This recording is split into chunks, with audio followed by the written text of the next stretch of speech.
Yeah, you still get some pushback from people because I think in the soccer community, they think they need to run extra conditioning and laps, Mhm, especially, or go for like a long 1 to 2 miles slow jog. And like my argument with that is that that's only training your slow twitch muscle mhm, fibers. So if your goal as a soccer player is to become the fastest you can be, then that might be taking away from those speed gains. So you really need to consider that.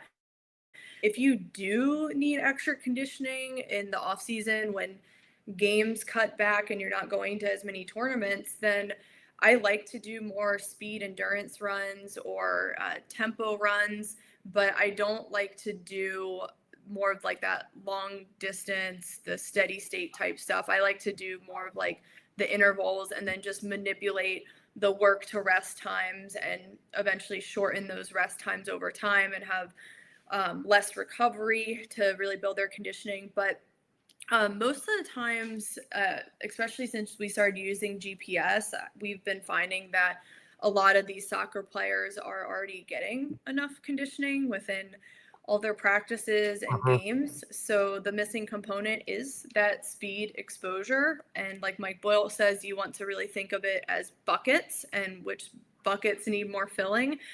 Yeah, So yeah, speed is one of those qualities that we've found in the GPS. You might have some girls who don't play as many minutes, so they might be playing maybe like 10 to 15 minutes a half. They might need a little bit extra conditioning, but sometimes soccer coaches are really good at making up for that at practice and giving those girls that increased load. But those who aren't good at doing that, then it's really up to me to add that into their program. So I've had to really just maintain communication with my players on kind of what's going on at practice and what loads they're getting. But for the most part, if you just explain it to people, they eventually understand. We can't just assume our athletes know like the difference between a speed and conditioning workout. Some athletes just think it's all the same. mhm, But I always try to tell them you want to think of it in different gears, like driving a stick shift car. Speed is your fastest gear, and then conditioning is gear 2 or 3. So it's totally separate gear, which means you have to train it totally separately in a different session. So when I simplify it that way, then people get it a little bit better. And